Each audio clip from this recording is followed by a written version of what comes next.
Dati nang may pinakamaraming estudyante sa Metro Manila, ang Rizal High School sa Pasig. Kaya malaking hamon ang inaasahang paglobo pa ng mga nagpapa-enroll ditong grade 7 students. Nakatutok si Marisol Abduraman. Dinagsa pa rin ang pangalawang araw ng enrollment para sa mga incoming grade 7 sa Rizal High School sa Pasig City, ang isa sa mga high school na may pinakamaraming estudyante sa Metro Manila. Isa sa mga pumila si Lola Carmen, kasama ang apo na dumayo pa mula Quezon City. Balitaan din namin na maganda ang turo dito.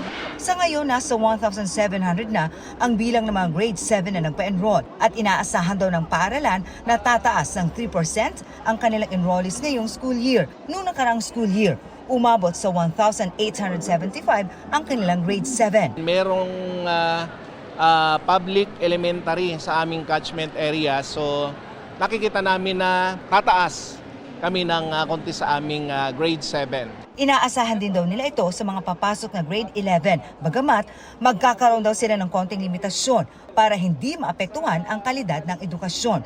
Pero kahit inaasahan ang pagdami ng bilang ng mga estudyante, sisikapin pa rin daw ng eskwelahan na gawing 40 students pa rin ang kapasidad bawat klase. Kaya ang isa raw paraan, magdagdag ng section kung kinakailangan. Pero bukod sa enrollment, naging abala rin ang mga estudyante at mga magulang kanina sa medical screening. 1902 pa itinayo ang Rizal High School pero sa kauna-unahang pagkakataon, nagkaroon ng medical screening ang paaralan. Kabilang na nga rito ang physical examination kung saan sinusukat ang tangkad at bigat ng estudyante. Kinukuha rin ang vital signs, blood pressure at iba pa. Mahalaga raw na magkaroon ng kumpletong medical records ang mga bata. Bakit ba naaapektuhan or hindi nakakapag-aral na mabuti ang ating mga learners ay dahil sa kalusugan nila. Pero maging ibang aspeto aalamin din, lalo't may mga bata daw na nagkakaroon ng anxiety, depression at iba pa. Mga triggering factor bakit hindi nagpi-perform ng maayos yung ating mga learners. Libre ang medical screening dahil mahigpit pa rin daw ang no collection policy ng DepEd. Maganda po para sa lahat kasi para malaman namin na kung healthy ba yung pumapasok sa school. Para sa GMA Integrated News, Marisol Abduraman. Nakatuto, 24 oras. Good news sa sports mga kapuso, nanaig ang galing ng Gilas Pilipinas sa makasaysayang panalo nito kontra Latvia sa 2024 FIBA Olympic Qualifying Tournament. Nagpakitang gilas ang koponan mula simula ng laban hanggang sa huling quarter. Pinataob ng gilas ang world number 6 Latvia sa kanilang home court sa skor na 89-80. Bumida sa laro sina Justin Brownlee na nag-ambag ng 26 na puntos at Kai Soto na naka-18 puntos. Ito ang unang panalo ng Pilipinas kontra sa isang European team sa official FIBA competition sa loob ng mahigit 6 na dekada. Kailangan itong manalo kontra Georgia para umabante sa sunod na round at magkaroon ng tsansang mag-qualify sa Paris Olympics. Sakaling matalo ng Georgia, may pag-asa pa rin ng Gilas kung hindi lalagpas ng 18 points ang lamang ng kalaban. Ikinababahala ng isang grupo ang pagpo-post online ng mga litrato ng mga bata lalo't may ilan umanong ina-upload sa chat group ng mga matatandang lalaki at foreigner at posibleng maabuso. Kabilang dyan ang mga kuha sa ilang kiddie pageant at modeling photoshoot. At nakatutok si Maki Pulido. Wala namang problema ang Council of the Welfare of Children sa pagpapalahok ng mga bata sa pageant o modeling photoshoot. Pero naalarma sila kung ganito na, naka-sexy bathing suit, makapal na makeup at mapang-akit na pose. Ganon din sa beauty pageant ng mga bata. Yung mga pinapasuot sa mga bata, medyo pa sexy, yung makeup, yung buhok, yung mga pose, yung galaw, yung talents, which appear to sexualize children, yan po ang tinututulan natin. Nagbabala sila kasunod ng pag-aalok ng isang grupo ng mga photographer na kuna ng mga litratong ilang bata para sa kanilang modeling portfolio. Ang mga litrato kasi ina-upload pala sa mga chat group na may mga miyembro umanong matatandang lalaki at mga foreigner. Ang mga litrato naman ng mga bata mula sa mga beauty pageant pinupost sa ilang Facebook page. These materials may be used to generate child sexual abuse and exploitation materials. They can be sold to sexual offenders, pedophiles, and even the dark web. May tuturing na child abuse ang sexualization of children. Labag din sa batas kung i-upload ang anumang material para gawin itong sexual fantasy. May parusa itong kulong na hindi bababa sa 12 taon at multang hindi bababa sa 800,000 pesos. I think yung pageants kasi and yung photoshoots, of course not all, ibig sabihin ginagamit ng masasamang tao as creative ways of violating our Anti-Osaic and SISAIM Act. At the surface, it would seem that these are benign and harmless. You cannot allow your child to join these kinds of activities because as children, nakaasa sila sa inyo for protection. Panukala ng grupo sa mga lokal na pamahalaan magpasa ng mga ordinansa para bantayan ang mga beauty pageant ng mga bata at modeling photo shoots. May mga red flags din na dapat tandaan kaugnay ng mga nag-aalok ng modeling ng mga bata. Pag hindi po verified yung account, mag-research ka ulit. Totoo ba talaga yung pangalan ng agency? Meron ba talaga ganitong photoshoot company? Kapag din po naningil, magtaka ka na. Nakikipag-coordinate na daw ang Council for the Welfare of Children sa PNP ukol dito. Para sa GMA Integrated News, Maki Pulido nakatutok, 24 oras.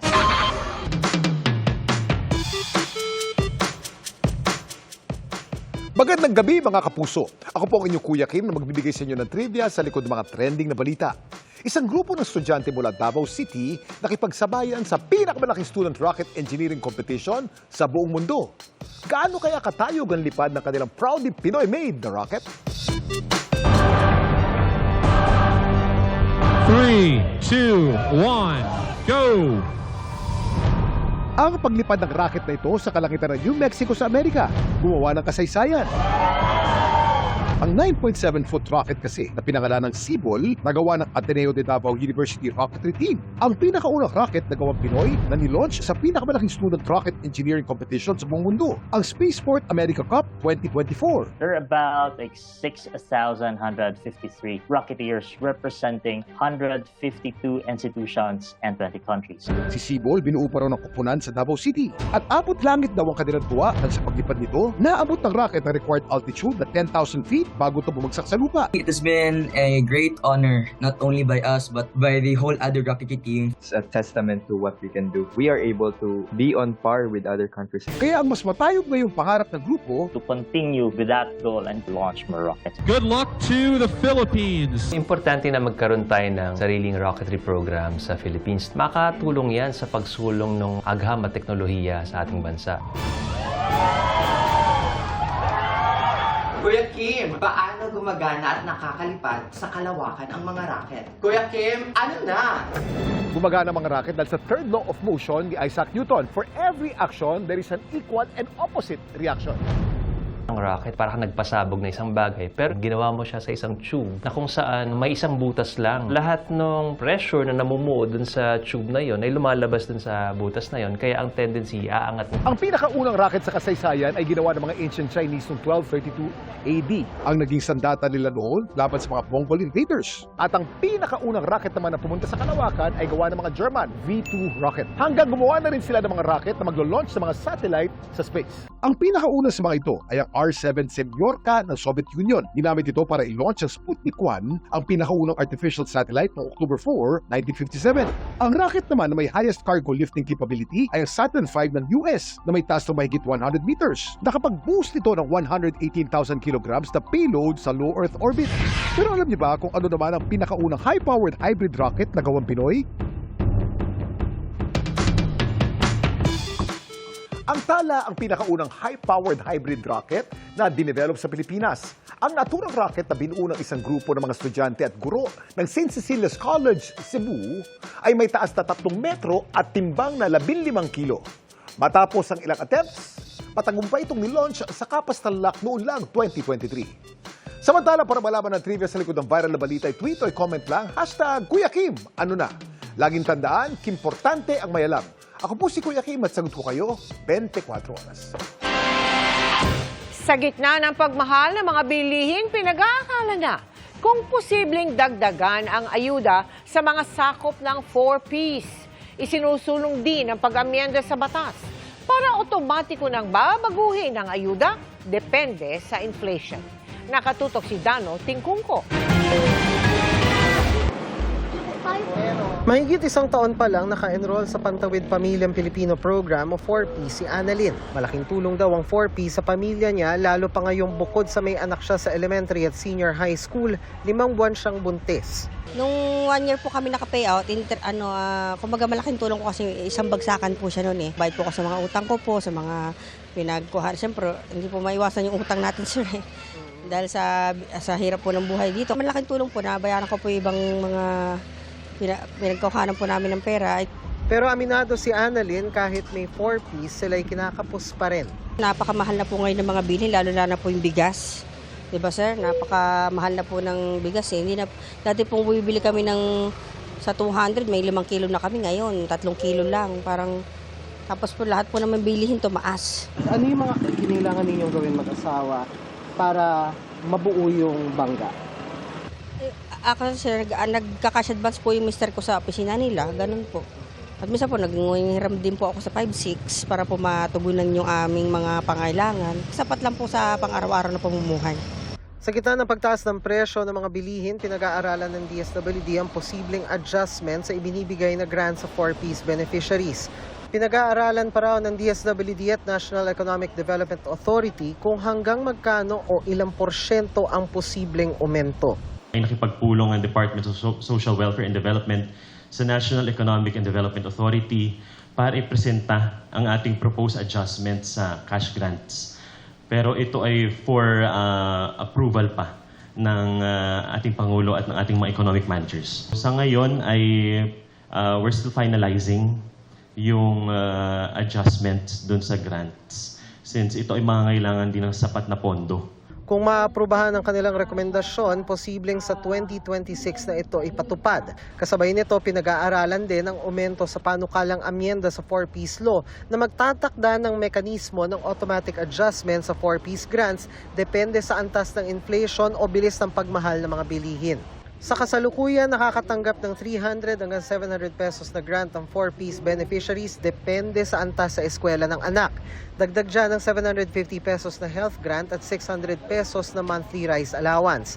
Para sa mga buntis at mga kapapanganak lang, kaka-aproba lang ng DSWD ng aumento sa natatanggap nilang health grant. Dati nang nilinaw ng DSWD na ang mga binibigay sa hanggang 4.4 million na 4Ps beneficiaries ay hindi dole-out, kundi pandugtong sa kanilang mga pangangailangan. May mga kondisyon din tulad ng pananatili sa paaralan ng anak at pagsigurong maayos silang nakakakain. Para sa GMA Integrated News, Dano Tingkungko, nakatutok 24 oras. Nakiisa si Hollywood actor Leonardo DiCaprio sa panawagang protektahan ang Masungi Geo-Reserve sa Rizal Province. Sa isang Instagram post, sinabi ni DiCaprio na may banta sa pangalaga sa Masungi Geo-Reserve dahil nanganganib na ikansela ng Department of Environment and Natural Resources ang kasunduang protektahan ng lugar mula sa land grabbing. Anya, mababaliwala ng kanselasyong ito ang matagumpay na conservation effort at posibleng magkaroon ulit ng pagmimina, pagputol ng mga puno at iligal na development sa lugar. Sagot ng DENR, walang hindi nasasakupan ng batas. Nananatili raw labag sa batas sa mga resort venues sa lugar na naniningil sa publiko para sa ilang aktibidad doon. Kasalukuyan din daw iniimbestigahan ang joint venture agreements at supplemental agreements para sa mga pabahay ng gobyerno sa lugar na pinirmahan din ng mga opisyal ng Masungi Geo-Reserve Foundation. Umabot na po sa 10 ang nasawi at libo-libo ang inilika sa Caribbean kasunod ng paghagupit ng Hurricane Beryl. Ang Konsulado ng Pilipinas ay maagang pinag-ingat ang mga Pilipino roon. At nakatutok si Rafi Tima.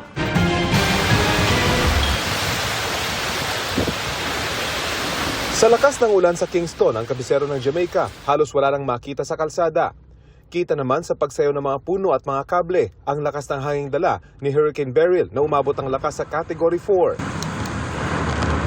Bagamat hindi direktang tinamaan, naging malawakan pa rin ang pinsala sa Jamaica, lalo na sa southern part ng isla. Sa ngayon, umabot na sa 10 ang patay sa pagdaan ng bagyo sa Caribbean. Libo-libo naman ang inilikas. Sunod na tinumbok ng bagyo na patungo sa direksyon ng Mexico ang Cayman Islands. Bagamat hindi rin direktang tatama sa British Overseas Territory, sa lakas ng bagyo, inaasahan ng mga otoridad ang malawakang pinsala. Kaya ang konsulado ng Pilipinas sa Washington DC na may sakop sa Caribbean, maaga pa lang daw, pinag-iingat na ang humigit kumulang 6,000 Pilipino na naninirahan at nagtatrabaho doon. Si Dion Sese, isa sa mga Filipino community leaders sa Cayman Islands, nakausap ng GMA Integrated News ilang oras bago dumaan ang bagyo. Maaga daw siya naghanda, ang kanyang pintuan, nilagyan niya ng sandbag. Trinin na rin niya ang mga puno sa labas ng kanyang bahay. Pati bubong sa likuran ng kanilang bahay, tinanggalan niya dahil tiyak, lilipa rin daw ang mga ito. Nakaipon na po ako ng tubig. Nakapag-imbak na rin ako ng drinking waters ko. Meron din ako nakaprepare na generator. May battery-operated radio ako. Flashlights. Kumbaga nakaprepare ako. Ito na, Prepare ko po talaga yung sarili ko. Tapos yung mga gamit kong nasa ground, inangat ko yan. Sabi, pwede pong umabot ng 15 to 20 feet yung wave. Medyo mataas. Kaya maganda talaga kung nakatira ka sa malapit sa coastal, you have to move away from it. Yan daw ang ginawa ng nasa 600 Pilipino na nakatira malapit sa dagat o kaya sa mga bahay na posibleng sirain ng bagyo. Nasa mga designated shelter na sila ng Cayman Island authorities tulad ng gym na ito sa Georgetown, ang kabisera ng Caymans. Dala ang konting gamit, kompleto naman daw sa pagkain at tulugan ang mga lumikas na Pilipino, kasama na ang iba pang residente. Nagpadala na ng ship yung Majesty sa London na nakaantabay in case na may mangyari sa Cayman Islands. May nakaabang na na ship para sa yung mga relief goods. Sunod namang tutumbukin ng bagyo ang Cancun, isa sa pinakasikat na tourist destination sa Mexico, na todo na rin ang kanilang paghahanda. Para sa GMA Integrated News, Rafi Tima nakatutok, 24 oras. Mabilis na tsikahan tayo para updated sa Showbiz Happening. Mahigit 2 milyong piso linggo-linggo. Mga kapuso, uulan ng saya at babaha ng premyo this Julio Panalo dahil mamimigay ang hit game show na Family Feud ng 2 million pesos every week. Simula July 8, 5 guest-to-win promo questions ang mag-a-appear sa commercial breaks ng GMA shows. Pwede niyong isend ang mga sagot sa Family Feud website para manalo ng 20,000 pesos. Kabilang din sa mga dapat abangan this July ang bigating guest sa Family Feud, kabilang ang Team Barda. Help. We're stuck for real. Who do I... Mala pelikula ang experience ni Miss Universe 2015 P Awards back matapos ma-stuck sa elevator ng kanyang hotel sa Paris, France. Kasama na doon ang kanyang sister at photographer. Na-rescue si Pia after 10 to 15 minutes. Get ready, Fila Wookies! Dahil babalik muli sa bansa ang Korean oppa na si Ji Chang-wook. This August na nakaset ang kanyang Moments with Ji Chang-wook fan meeting. Last 2022 pa huling bumisita ang aktor sa bansa.